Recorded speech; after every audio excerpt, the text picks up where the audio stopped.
It's your boy T-Bear here in reaction. Today's Music Monday. We about to get into some direct production, and we're gonna talk about one of the first earliest samples way before even the MPC. And this is the Studio 440.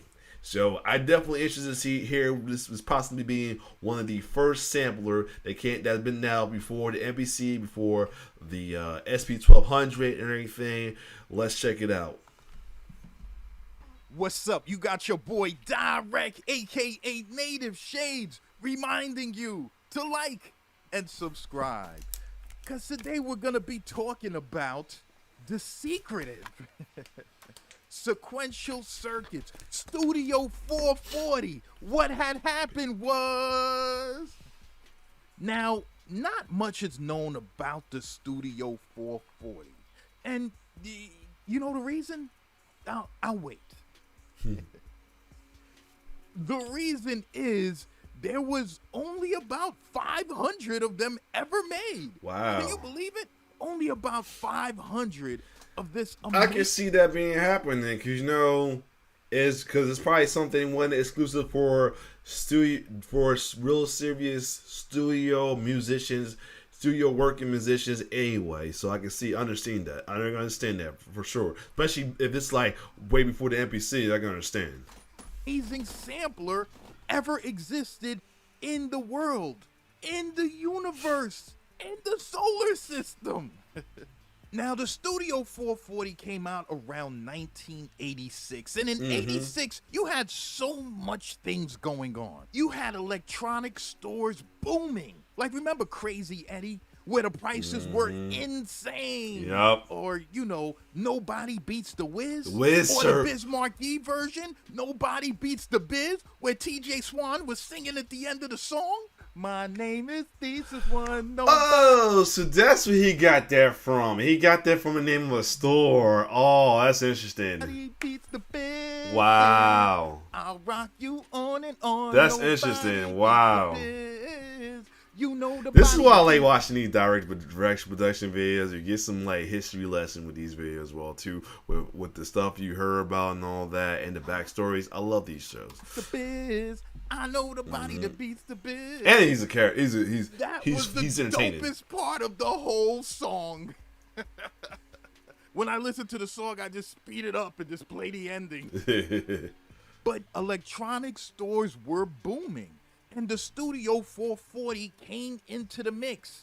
Now, before the 440, there were pretty good samplers. You had the emulator. That's what I thought. That's what I thought it was samples before, like the emulator and all that. Allowing musicians to sample sounds, record them, and play them back as musical notes on the keyboard. And you had the extravagant Fairlight, which is pretty much due of what had happened was.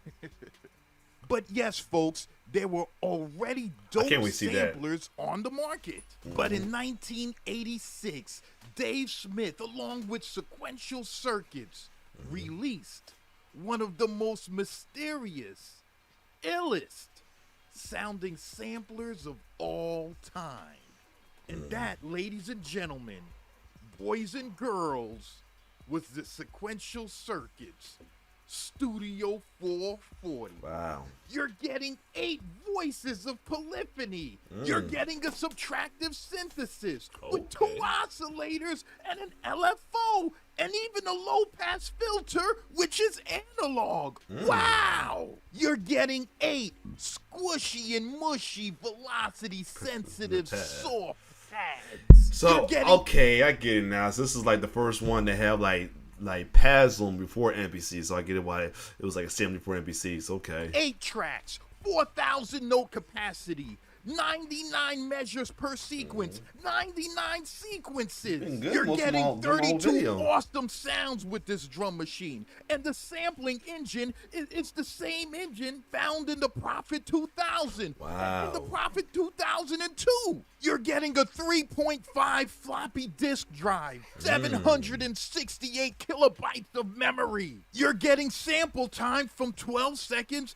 to 33.5 seconds, depending on the kilohertz. And you're also getting an onboard ADSR or ASR attack sustain, and release. Ladies and gentlemen, when the sequential circuits released the Studio 440, not many people purchased it. Probably because it's expensive as hell. Some folks purchased it, but, not a lot of people.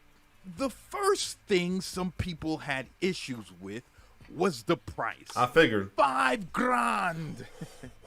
Do you know what you could buy with $5,000 in the 1980s? $5,000. You could buy the whole 1970s. $5,000.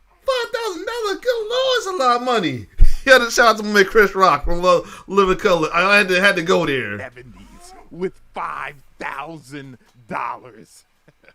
It was a bit too expensive. And folks back then didn't really understand the greatness of what they were getting. Mm-hmm. Like, you got to understand, this was one of the first groovebox sampler drum machines that just packed in all these features, so to speak. Yeah, okay, so I get it now. Other than the SP12, nothing really like this in a drum machine-like form existed. You had a SCSI port, an 8-out standard. Not many machines had a SCSI port back then. Only later were they really throwing in the SCSI ports on all these samplers. And most of the samplers, even after this one, it took a minute for them to give you something like 8 outs standard. Wow. This thing gave you the ability to this drum was ahead of its time. Interesting. Precise mapping as far as the ranges on your sounds, so that when you played it on the pads, like as if you were playing on a keyboard, you could play like piano sounds and make it sound like it's really playing from a piano with all the dynamic ranges a piano or whatever instrument you were using would give you. That was wild in 86. This thing was ahead of its time. It just couldn't be beat. It was like the American Gladiators. Remember the American Gladiators show of the late 80s? Dun, dun, dun, dun, dun, dun, dun,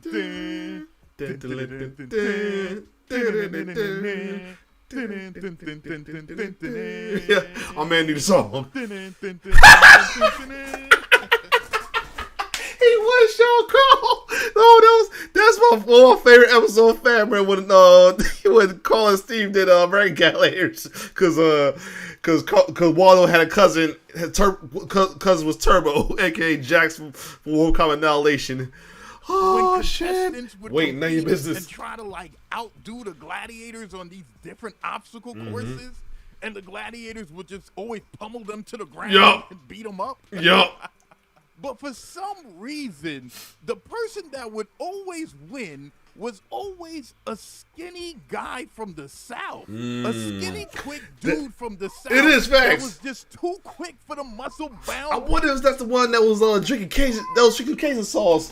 That was drinking Cajun sauce when to get him started. Though he was a beast. Gladiators.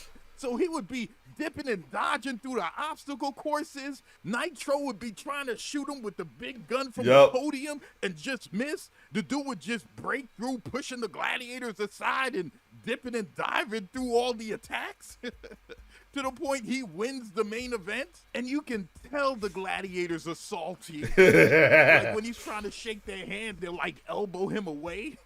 Lord. You gotta remember, this was the 1980s. No one wanted to be your friend. The workflow of the Studio 440 is pretty simple.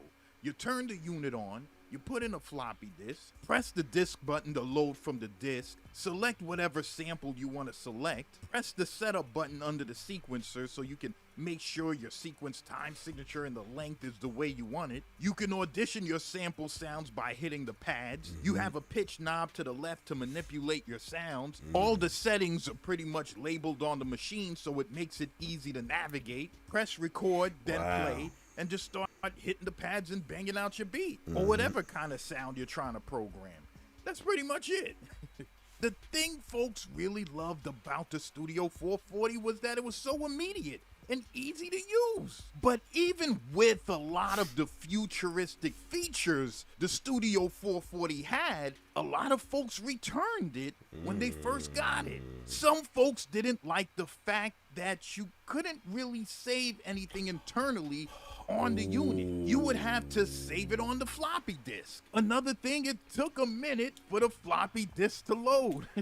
Okay. Well, then again, that's like computers back then. A lot of stuff you had to save everything on the floppy. You had to save everything on the floppy disk. You couldn't save them within the computer. So I understand it, but again, I guess at the time, certain samples like the SP12 and emulator was you could save stuff within. So understandable. It took about 40 seconds, so it took some time. For some folks, the pads on the machine actually went bad on them. Ooh. And, it wasn't really a quick fix. Like I said, again, it was that's the only thing about his stuff being ahead of his time. It was going to have stuff that they can't think of to fix yet till they get something, till they're ready. So, they manufactured the pads makes it pretty hard to repair. But even with some people's gripes, one thing they could not deny about this machine was that it sounded fantastic.